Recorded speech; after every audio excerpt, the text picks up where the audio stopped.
Rebonjour, merci pour votre participation à ce webinaire consacré à la ventilation. Donc mon topo sera le dernier de cette matinée et sera consacré au mode ventilatoire et au rôle de l'infirmier dans le sevrage de la ventilation mécanique. Donc, je vais vous le partager tout de suite.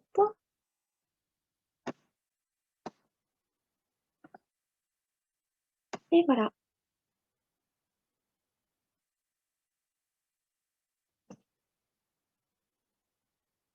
Excusez-moi. Voilà. Donc, le plan de ma présentation est suivant. Donc, les modes ventilatoires usuels. Je précise bien usuels puisqu'en fait, je vais surtout me consacrer à la VAC et à la VSAI. Pourquoi je fais ça? Parce que c'est un topo d'infirmière pour les infirmiers et que je ne souhaitais pas quelque chose de trop exhaustif. Moi, je ne suis pas là pour vous donner des cours sur la physiologie respiratoire ou enfin, voilà. Moi, je suis là pour vous donner des clés un petit peu, démystifier la ventilation mécanique et la rendre beaucoup plus abordable. Donc, on va d'abord parler des modes ventilatoires usuels avec rapidement le tableau de bord d'un respirateur, le mode de ventilation assistée contrôlée, le mode de ventilation spontanée en aide inspiratoire.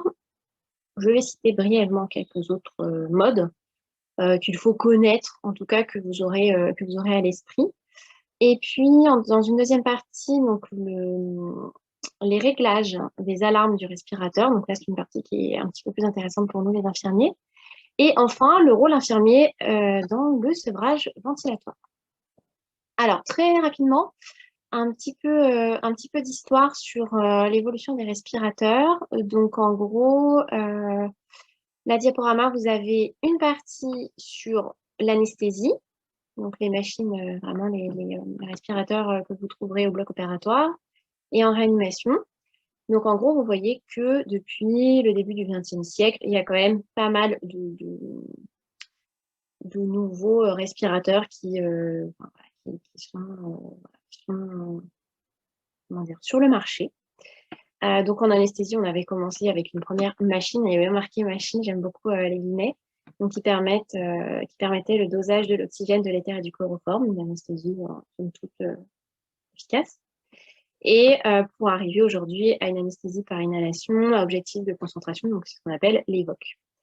Et pour les ventilateurs de réanimation, vous aviez la ventilation manuelle.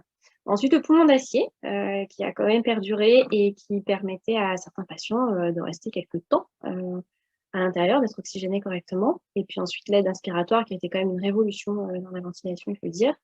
Et aujourd'hui, on a des modes ventilatoires partiels, mixtes, combinés, BiPAP, autoflow, donc des respirateurs de plus en plus performants qui ont pris place sur le marché. Donc, les modes ventilatoires usuels, donc, comme je vous ai dit dans ma petite introduction, le tableau de bord d'un ventilateur, même si vous le connaissez, c'est quand même toujours bien de revoir encore, d'en mettre une couche. Donc, vous avez le mode ventilatoire, les alarmes. Alors, sur ce respirateur-là, vous les entendez plus que vous ne les voyez, mais c'est quand même bien, elles sont quand même bien visibles. Et puis, vous allez avoir vos paramètres réglés en bas, vos paramètres monitorés sur le côté, ce qui permet de s'apercevoir rapidement si il y a une incohérence dans votre ventilation. Donc là, sur l'Engstrom, c'est une deuxième interface. C'est juste pour montrer que, voilà, vous le savez déjà, mais qu'il y a des respi qui sont un petit peu différents. Mais en règle générale, vous avez toujours vos trois courbes, vos paramètres réglés en bas et des paramètres mesurés sur le côté. On peut aller trifouiller un petit peu partout. Voilà, vous avez des petites touches qui vous permettent d'aller voir d'autres réglages si besoin, pour le médecin surtout. Donc, mode ventilatoire et surveillance associée. Donc, en gros, moi, les modes ventilatoires dont je vais parler aujourd'hui, donc, il y a des modes en volume contrôlé. La VAC est un mode en volume contrôlé et des modes en pression contrôlée. Et la VSAI, on la met toujours un petit peu de côté, mais il ne faut pas oublier que c'est un mode en pression contrôlée. Je me suis aperçue récemment que beaucoup ne le savaient pas et moi, je l'ai appris il n'y a pas si longtemps que ça. Donc, le volume courant, forcément, sur des ventilations en volume, le volume est fixe, hein, vous insufflez un volume fixe à votre patient. Et en pression contrôlée et en aide, du coup, c'est variable. Concernant la pression des voies aériennes, du coup, là, on fait l'inverse. Dans la ventilation en volume, vous allez avoir une pression variable et en pression, c'est une pression fixe, logique. La fréquence respiratoire en volume et en pression, c'est une fréquence respiratoire fixe. Et en VSAI, c'est une fréquence respiratoire variable puisque le patient a l'opportunité de déclencher et du coup de modifier un tout petit peu la fréquence respiratoire. Les courbes de débit. Les courbes de débit sont des courbes carrées constantes dans les volumes contrôlés. Et en pression contrôlée, donc ce sont des courbes décélérantes, c'est-à-dire qu'on met une pression maximale qui après décélère, voilà, diminue. Donc, d'où le terme décélérant. Les alarmes à surveiller, alors c'est quand vous avez une ventilation en volume, forcément vous allez surveiller vos pressions, donc la pression crête, la pression plateau, la pression moyenne. Et quand vous avez des ventilations en pression, donc vous allez contrôler, forcément surveiller plutôt vos volumes, donc le volume courant, la ventilation minute, et donc la petite particularité de la VSAI. Du coup, on va pouvoir surveiller notre fréquence respiratoire, ce qui nous intéresse grandement dans nous, la surveillance infirmière de la ventilation mécanique. Ici, j'ai voulu repréciser les différents types de ventilation. Donc, vous avez un mode volumétrique et un mode barométrique. Donc, le mode volumétrique, vous douterez bien que c'est le mode en volume et le mode barométrique, c'est un mode en pression. Donc là, voilà, ici, c'est assez clair. Donc, vous voyez, volumétrique, barométrique. Et vous avez les différents modes qui sont expliqués suivant qu'ils appartiennent à la ventilation volumétrique ou à la ventilation barométrique. Donc là, c'est juste ce petit tableau reprend juste ce que j'ai dit précédemment. Donc vraiment, rien de plus, quoi. Volume courant, en volumétrique, c'est un volume fixe, forcément. Et en barométrique, donc en pression, c'est un volume variable. Et puis inversement pour la pression. Et là, toujours pareil, le débit carré, constant et décélérant sur la ventilation en pression. Et pareil, les alarmes à surveiller. Donc on va pas y revenir, hein. Le TCO2, donc excusez-moi, c'est la capnie. Et du coup, ça peut être aussi monitoré grâce à la fréquence respiratoire. La VAC, donc la VAC qui veut dire ventilation assistée contrôlée. Alors la VAC, c'est un mode ventilatoire qui est très communément utilisé. Donc en fait, c'est l'insufflation d'un volume courant à une fréquence imposée. Donc on impose une fréquence, mais celle-ci peut être modifiée par le patient. Il y a une petite subtilité dans ce mode-là. Donc c'est-à-dire qu'on va associer une ventilation en volume contrôlé avec un trigger. Donc le trigger va permettre au patient de déclencher des cycles respiratoires de volume identique. Le trigger va vérifier, va être le gardien En fait, le trigger va se déclencher quand le patient fait un effort inspiratoire. Je suis désolée, je cherche mes mots, et j'essaie d'être la plus claire possible. Donc, le patient peut augmenter sa fréquence respiratoire, mais le volume est toujours imposé. L'avantage de cette ventilation assistée contrôlée, donc, c'est de garantir une ventilation minute avec un volume courant souhaité. Par contre, l'inconvénient, c'est que vous n'avez aucun contrôle de pression dans les voies aériennes. Donc, il peut y avoir un barotraumatisme, donc ça peut quand même être dangereux pour votre patient. Et en plus de ça, vu que vous avez aussi une modification de la fréquence respiratoire, c'est-à-dire que le patient peut augmenter la fréquence respiratoire, vous pouvez avoir un risque d'hyperventilation, donc à surveiller plus. Le deuxième mode ventilatoire très utilisé, donc c'est ce dont on parlait précédemment, la ventilation spontanée avec une aide inspiratoire, donc la VSAI. Donc là, vous avez un patient qui possède une ventilation spontanée partielle. Donc, c'est typiquement le mode qu'on utilise lors d'un sevrage ventilatoire. Il n'y a pas de volume ni de fréquence qui sont imposés. Et en fait, le patient va déclencher l'inspiration grâce au trigger, le fameux trigger dont on parlait aussi avant. Donc, le trigger, il permet vraiment de détecter les efforts inspiratoires du patient. Et pour la VSAI, le but, c'est de synchroniser l'ouverture de la valve inspiratoire avec l'activité respiratoire du patient. Donc, ça permet, suivant comment votre trigger est réglé, ça permet au patient de faire un minimum d'efforts, mais d'avoir quand même cette ventilation spontanée partielle et de pouvoir faire un effort, aussi minime soit-il, sur l'inspiration. Et en plus de ça, vous avez une assistance avec une aide inspiratoire. Donc, finalement, c'est un mode qui est vraiment idéal pour un sevrage ventilatoire. Là-dessus, on est tous très au clair et très d'accord. L'autre avantage de ce mode ventilatoire, c'est que vous allez avoir un relais par le mode d'apnée. C'est-à-dire que parfois, votre patient, il hypoventile pour X ou Y raison, parce qu'on va le voir un petit peu après. Et du coup, le principe quand même de la ventilation, c'est d'assurer une ventilation minimale. Et ce qui est positif avec la VSAI, c'est que même si votre patient a une absence d'effort, hypoventile pour tout un tas de raisons, vous allez avoir un mode apnée qui se met en route, qui du coup est pré-réglé sur la machine, pré-réglé par le médecin, et va donc vous permettre de toujours avoir cette ventilation minimale, et ce qui est quand même très confortable lorsque vous êtes occupé en soins ailleurs et que votre patient ne ventile plus correctement. Le mode apnée prend le relais. Donc, soit vous allez avoir une ventilation en volume contrôlé, une ventilation en pression contrôlée, peu importe, c'est le médecin qui a pré-réglé la machine. Et donc ça, c'est quand même très rassurant pour nous qui sommes parfois occupés dans nos chambres un petit moment. Et donc, forcément, une surveillance des volumes. Mais ça, c'est comme on a dit précédemment. Alors ici, c'était juste une petite diaporama, mais qui finalement ne rend pas très bien. On ne voit pas très bien ce qui se dit, mais c'était juste les paramètres à régler en fonction du mode ventilatoire, mais je vais y revenir un petit peu après. Et donc là, vous voyez bien la différence de courbe entre la ventilation assistée contrôlée et la ventilation spontanée en aide inspiratoire. Avec une aide inspiratoire, pardon. Et donc, toujours votre courbe de débit qui, vous voyez, est constante, puisqu'on est dans une courbe de débit volumétrique. Et en barométrique, vous avez un débit maximum et une courbe décélérante.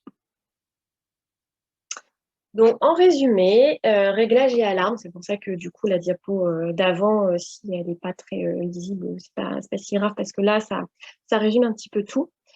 Donc là, on va faire la distinction entre les modes contrôlés et les modes assistés. Donc ici, vous allez avoir les paramètres réglés par le médecin.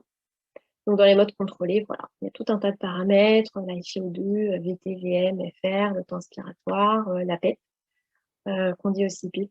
Les anciens réanimateurs aiment bien PEEP, mais voilà, la PEP, la pression expiratoire positive, et la PMAX. Et dans les modes assistés, donc vous allez avoir la FiO2, l'aide inspiratoire, la PEP, la pente, le trigger et la ventilation d'apnée. Donc, comme je vous le disais précédemment, le médecin va donc pré-régler une ventilation d'apnée et donc va repartir dans un mode contrôlé finalement. Et nous, les infirmiers, donc on va pouvoir régler l'alarme de FiO2, de fréquence respi, VMVT, pression crête, et puis dans les modes assistés, voilà, FiO2, FR, VMVT, pression crête et temps d'apnée. Donc, alors après, ça dépend encore de chaque réanimation.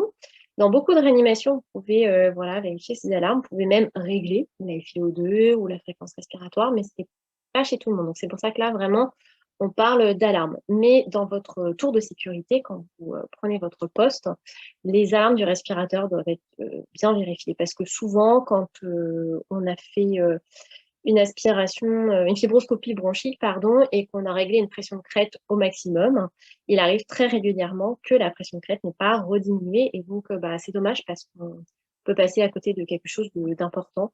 Donc, ces alarmes-là ne sont pas à prendre à la légère. Elles sont vraiment, vraiment importantes.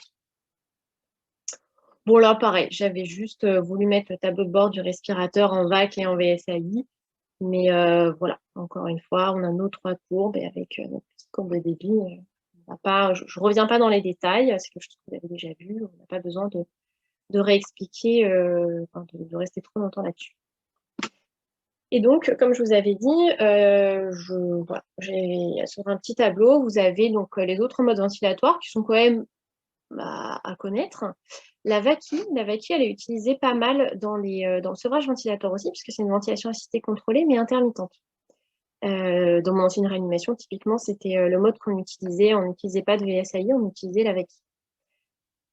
Donc, PVAC, PVACI, donc suivant que vous ventilez en pression, en volume. La VSPEP aussi, très utilisée. L'aide inspiratoire, donc la VSAI dont on a déjà parlé. Et après, la BIPAP, l'IPPV, et aussi, vous avez l'APRV. L'APRV qui revient un petit peu à la mode. C'était un mode qu'on utilisait pas mal dans les années 70. Et là, récemment, en tout cas dans mon service, c'est un mode qui est revenu sur le devant de la scène pour la ventilation du SDRA. Donc, c'est une espèce de double CPAP. Donc, voilà, vous avez une pression haute, une pression basse. Je ne pourrais pas vous en dire plus parce que c'est un mode qui n'est pas très répandu, mais c'est à connaître parce que effectivement, il revient un petit peu, dans certains services, pas dans tous évidemment. Le réglage des alarmes. Donc, pourquoi régler les alarmes, vous allez me demander. Ça paraît logique, mais je pense qu'il faut quand même faire un petit rappel. Donc, l'objectif de régler des alarmes, c'est de prévenir une ventilation traumatique. En aucun cas, une ventilation doit être traumatique. On parle toujours de ventilation protectrice. Donc, dès lors que vous avez certaines alarmes qui sont réglées d'une façon ou d'une autre, vous allez savoir si vous êtes en train de traumatiser votre patient au niveau ventilatoire. Ça peut déceler aussi une modification de l'état clinique du patient. Donc, par exemple, je ne sais pas, un pneumothorax, une compliance pulmonaire effondrée parce que vous avez un patient qui fibrose, voilà, un patient encombré, hypercapnique. Donc voilà, les alarmes vont vous indiquer un petit peu tout. Vous avez votre scope, votre respirateur, donc là, votre patient, vous pouvez pas passer à côté de certaines choses. Ça prévient le risque d'accident aussi, un encombrement, un bouchon, une déconnexion du circuit. Les alarmes peuvent nous aider à surveiller le confort du patient. Donc parfois, quand le patient déclenche un petit peu trop, on se dit le patient n'est plus confortable, il faut changer de mode ventilatoire. Et puis évidemment, surveiller la sédation et le réveil, puisque vous voyez bien qu'on passe par exemple de la VAC à la VSAI quand on arrête les sédations et quand le patient se réveille. Donc voilà, ça nous permet aussi de voir ça. Donc c'est plutôt très intéressant. Donc là, ici, dans ce petit tableau, vous avez une proposition de réglage des alarmes. Alors évidemment, ça dépend des patients, ça dépend des pathologies, ça dépend des antécédents aussi, des troubles restrictifs, ventilatoires que vous avez précédemment. Donc ça, c'est vraiment un tableau, c'est une proposition. Voilà, je pense dans chaque réanimation et pour chaque patient, il faut pouvoir l'adapter. L'interprétation des alarmes, donc ça, c'est très intéressant et je pense que c'est ce qui finalement va nous intéresser beaucoup dans ce topo. Donc, quand vous avez une pression de crête haute, la pression de crête, en fait, c'est une pression donc, c'est une pression et plus vous avez de pression dans votre sonde d'intubation, plus vous avez une augmentation des résistances des voies aériennes. Ça paraît très logique. Donc, il y a plusieurs causes à ça. Donc, vous pouvez avoir une sonde de coudée obstruée. Typiquement, quand on tourne son patient pour faire la toilette, souvent, la sonde se plie, on ne s'en rend pas compte, et on voit la pression de crête. Donc, le réflexe, c'est de regarder tout de suite son respi. On voit une pression de crête haute, on se dit, peut-être que peut-être qu'en en tournant mon patient, j'ai caturé sa sonde. Souvent c'est ça, donc très facile à remettre en place. Vous pouvez avoir des sécrétions abondantes, des bouchons. Alors, les bouchons, forcément, ça va augmenter la résistance, donc vous allez avoir une pression de crête qui s'élève. Un patient qui est désadapté, un patient qui tousse, qui lutte contre son ventilateur, forcément, vous allez avoir une augmentation des pressions et donc une pression de crête haute. Un OAP, pareil, donc c'est une augmentation des résistances.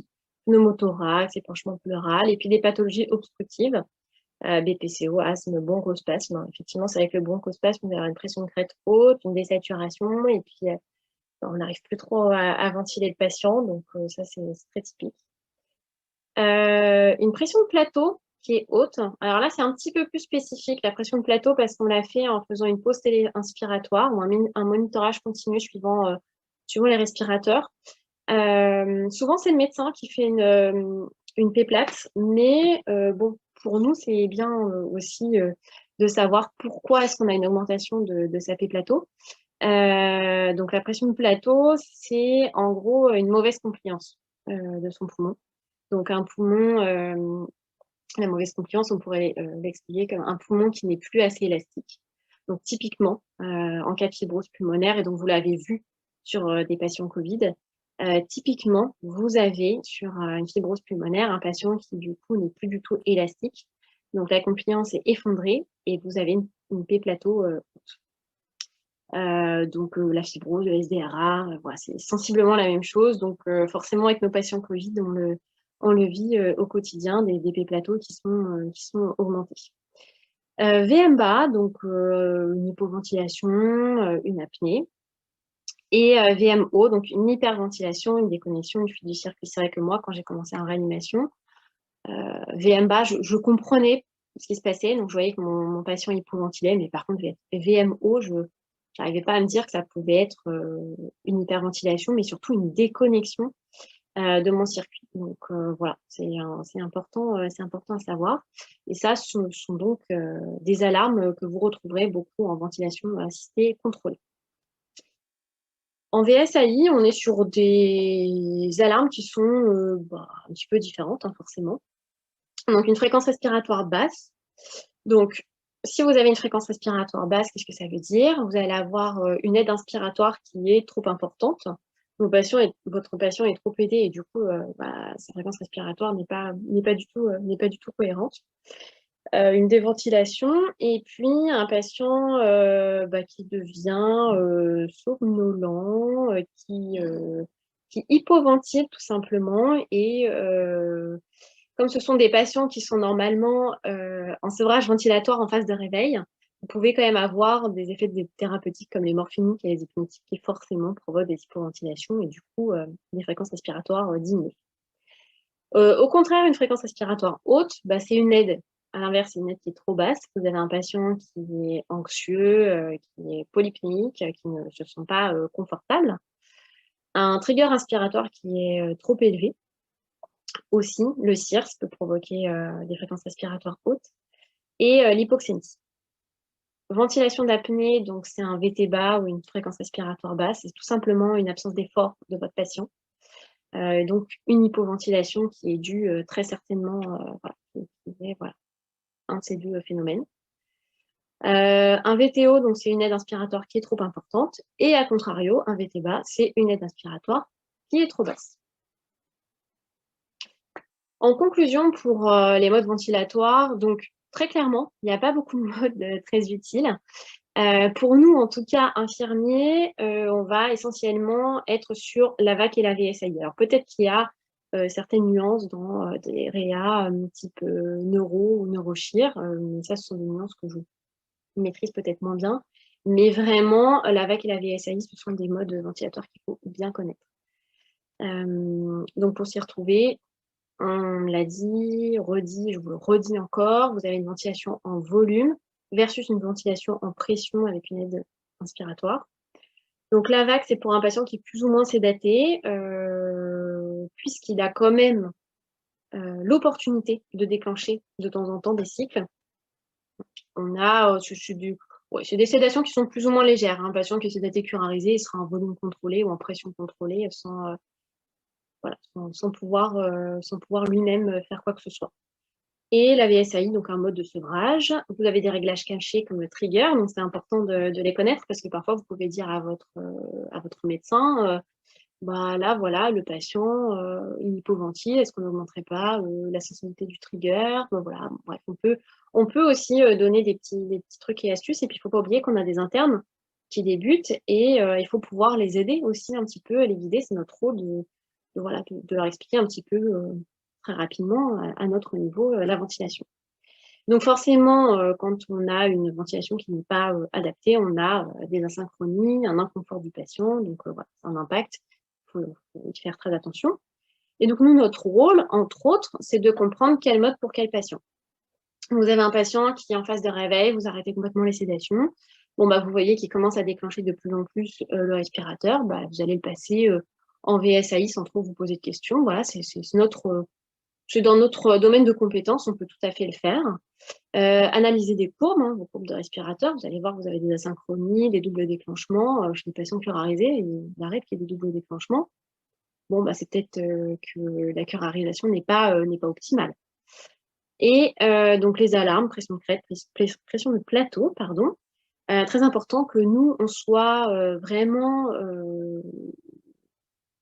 au taquet sur les alarmes, puisque on est vraiment les premiers yeux, et donc pour pouvoir donner l'alerte correctement. Et comprendre aussi ce qui se passe, parce que forcément, une pression de crête augmentée, quand vous tournez votre patient, bon, bah, vous n'avez plus qu'à tuer la sonde, on ne va pas appeler le médecin pour ça.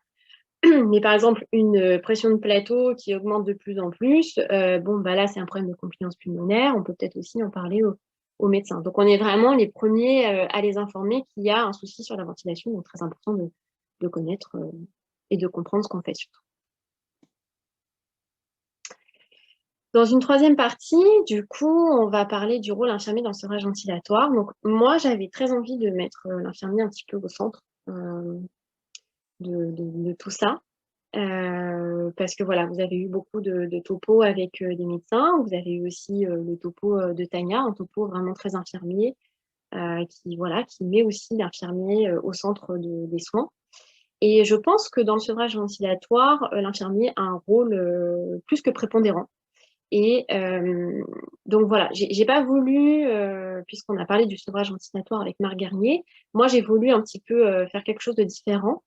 Et donc on va partir d'un cas clinique que j'ai monté de toutes pièces et sur lequel on va réagir, on va comprendre pourquoi il faut faire un sevrage ventilatoire avec tel ou tel patient, et donc mettre un petit peu en avant et comprendre tout ce qui a été dit précédemment. Alors, un petit peu de légalité. Donc ça, ce sont des textes, vous avez donc une partie de textes légaux et une partie de textes syndicaux qui ont été récemment ressortis par un des médecins de mon service, le docteur Mekawar, qui me les a donnés avec grand plaisir pour que je puisse les mettre sur le topo et que j'évite de trop chercher.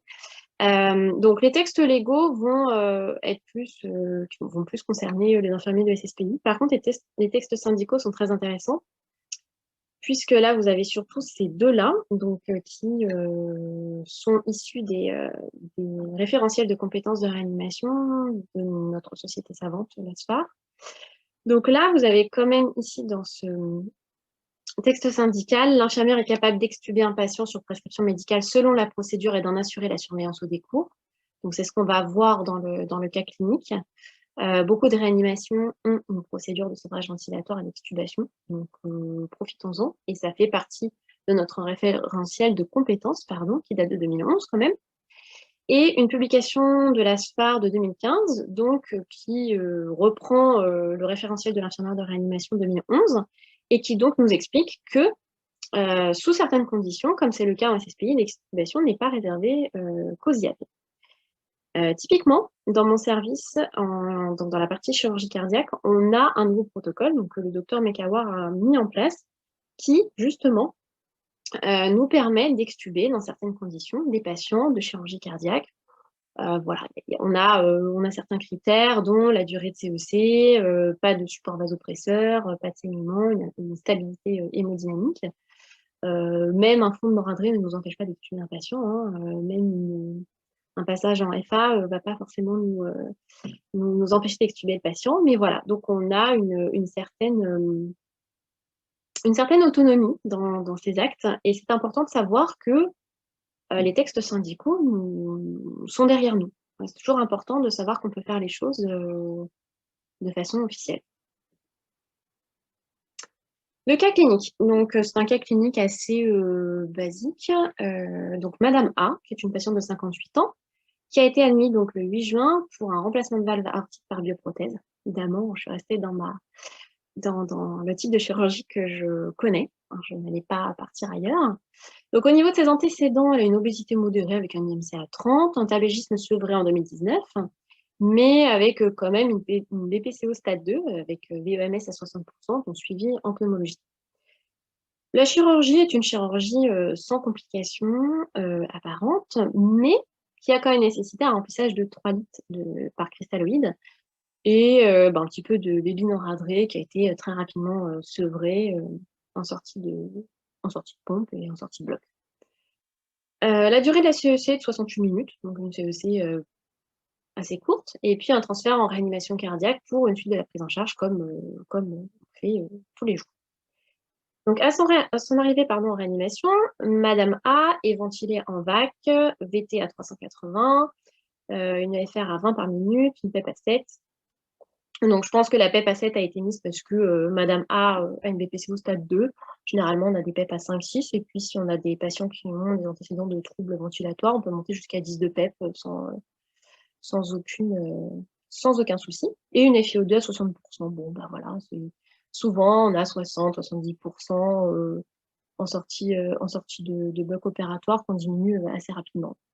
Et la patiente est sédatée sous 150 mg/h de diprivan. Sédation tout à fait banale. Un bilan à H2 qui n'est pas perturbé, une patiente qui est stable à tout point de vue, donc on décide de la réveiller. Mais au moment du réveil, forcément, il y a une augmentation brutale de la pression artérielle chez une patiente qui est calme, qui n'est pas algique, hein, qui répond qu'elle n'a pas mal. Donc, on lui fait une petite échographie cardiaque qui montre une anomalie des pressions de remplissage. Et forcément, elle a une petite dilatation du VG. Du coup, on décide de resédater la patiente et de la dépléter pour que le VG soit moins dilaté. Donc, le réanimateur nous dit qu'on laissera Madame A sédater 24 heures de plus pour voir si la déplétion est efficace. Le lendemain, donc le 9 juin, après une échographie cardiaque satisfaisante, on décide de lever les sédations. Donc Madame A est toujours ventilée en VAC à 30% de FiO2, puisque là, les gaz du sang sont corrects. Bon, elle n'a pas, en fait, elle a aucune défaillance. Hein, il fallait juste la dépléter et que ses pressions de remplissage se normalisent. Mais elle n'a pas elle n'a pas de défaillance respiratoire du tout.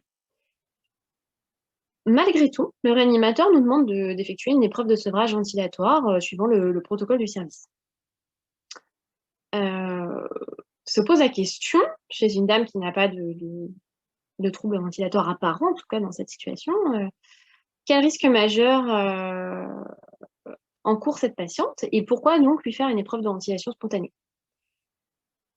La réponse est donc, le passage en ventilation spontanée va inverser le régime de pression intrathoracique. Du coup, ça va augmenter votre retour veineux et donc la post-charge ventriculaire, ce qui va provoquer potentiellement un OAP. Et comme Madame A nous a fait ce petit OAP à l'arrêt des sédations, une première fois, le médecin préfère être prudent et envisage une procédure de sevrage progressive pour permettre à son système cardiovasculaire de s'adapter à son nouvel équilibre. Donc, ce qui paraît assez logique. Du coup, on arrête les sédations chez Madame A, on surveille la pression artérielle. Madame A est réveillée, elle est non-algique, la pression artérielle est stable. Donc, comme elle déclenche de plus en plus le respirateur, qu'elle commence à hyperventiler, on va la passer en VSAI, du coup. Et réglage d'une aide à 12 pour débuter. Souvent, parfois, vous verrez dans un sevrage ventilatoire, des aides parfois à 16-18. Nous, on commence souvent à 14 et puis on diminue assez rapidement si tout se passe bien. Les volumes sont corrects, donc on va diminuer progressivement l'aide et puis on va débuter l'épreuve de sevrage selon le protocole du service. Donc là, je vous ai trouvé un protocole qui est très bien fait, très très bien expliqué.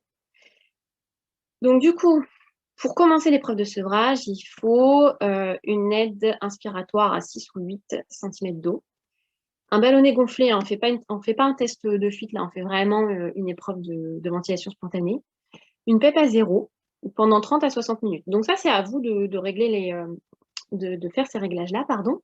Et une aide à 6 ou 8, vraiment suivant la ventilation. Mais là, on a une ventilation qui est correcte, donc on peut se permettre de commencer une épreuve de sevrage ventilatoire.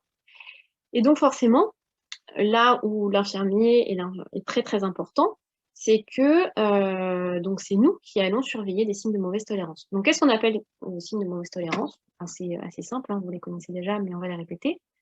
Donc une fréquence respiratoire supérieure à 35, donc une patiente qui hyperventilerait, qui désature, donc une SPO2 inférieure ou égale à 90%.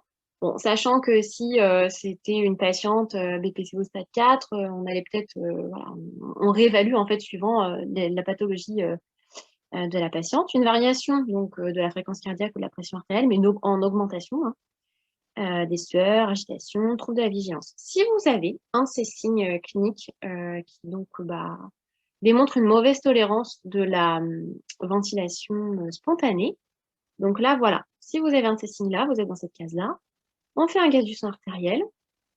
Donc là, on sait qu'on va être sur un sevrage plus ou moins difficile, et peut-être pas dans l'immédiat. Et puis, eh bien, on va reprendre l'aide sur la machine. Donc, on va remettre la PEP qu'il y avait précédemment. Et puis, on va augmenter l'aide progressivement pour atteindre une fréquence respi à 20-30 cycles minutes. On appelle plus ou moins le réanimateur. On n'a pas forcément besoin de l'appeler, hein, parce que là, il n'y a pas de souci. On remet les réglages tels qu'ils étaient auparavant. Et puis, on va faire des épreuves quotidiennes de ventilation spontanée selon les critères. Voilà. On sait que ça va être un sevrage qui va être un petit peu plus long. Si là, on n'a aucun signe de mauvaise tolérance, donc si on a celui-là, tout se passe bien, comme pour le cas de Madame A, donc pas de signe de mauvaise tolérance, on appelle le réanimateur quand même pour confirmer l'extubation, pour être sûr qu'il n'y a aucun souci. On extube sur prescription médicale, souvent c'est une prescription médicale orale, mais il faut quand même bien la notifier. Et puis, on surveille 24 à 48 heures le patient. Ça fait partie de notre rôle et comme on l'a vu précédemment, on est tout à fait en capacité de le faire. Alors après, dans certains services, vous allez mettre vos patients assez rapidement sous VNI. Nous, par exemple, en chirurgie cardiaque, c'est quasi systématique, puisque la complication dans les 24 à 48 heures de la chirurgie cardiaque, ça va être des atelectasies pulmonaires. Donc forcément, pour éviter ça et pour éviter un plus long séjour chez nous, on les met très rapidement sous VNI. Alors là, par contre, les réglages de la VNI sont souvent faits par les kinésithérapeutes du service. Nous, on peut de temps en temps le faire, mais c'est quand même plutôt rare. Voilà. Dans le cas de figure de Madame A, donc vous vous doutez bien qu'on était dans ce contexte-là, et que donc on a appelé le réanimateur qui nous a dit de l'extuber. Donc bien expliquer forcément ce que vous faites au patient, donc à la patiente en l'occurrence, pardon. La réassurer, bien l'asseoir, l'aspirer, parfois en fond de gorge, dans la sonde d'intubation si vous voulez, mais on n'aspire plus quand on extube sinon le risque c'est quand même de dérecruter les alvéoles, donc c'est pas très utile, surtout là, dans ce cas de figure-là. Donc voilà. En gros, une extubation là qui sera très bien passée. Je vous ai mis le protocole, la feuille de surveillance infirmière. Je trouve qu'elle est très très bien faite parce qu'en fait, vous allez tout noter pendant, je crois que c'est, voilà, toutes les 10 minutes, vous allez noter votre épreuve. Donc en tout cas, on appelle ça une épreuve de ZIP, donc une épreuve de sevrage ventilatoire. Vous allez tout noter. Tout est noté et même si vous ne deviez pas extuber le patient pour X ou Y raison, pas parce que c'est négatif, mais vous ne pouvez pas l'extuber parce que, je ne sais pas, il n'y a pas de médecin dans le service à ce moment-là ou autre, vous pouvez le noter. Donc, très important, bien sûr, de toujours se protéger, nous, en tant qu'infirmières. Et donc, ce genre de protocole-là, bien tracé, est quand même plutôt pas mal. Donc, il vient de l'hôpital Saint-Antoine. Mais dans beaucoup de réanimations, vous avez des protocoles où vous tracez vos actions Et le médecin trace aussi son action, son inaction, suivant que vous ayez extubé ou pas votre patiente. Bon, là, dans le cas de Madame A, aucun souci. Une extubation, nickel. Voilà, j'espère que ce petit topo vous aura apporté quelques précisions. Donc voilà, je vous le répète, je n'ai pas été volontairement trop exhaustive. J'ai souhaité que ça reste accessible pour nous, le personnel infirmier, paramédical. N'hésitez pas si vous avez des questions à réagir. Voilà, si vous souhaitez parler de vos propres protocoles de sevrage ventilatoire et d'extubation, on sera très content de faire un point justement à la fin de ce topo. Merci beaucoup pour votre attention et à très bientôt sur la SPA.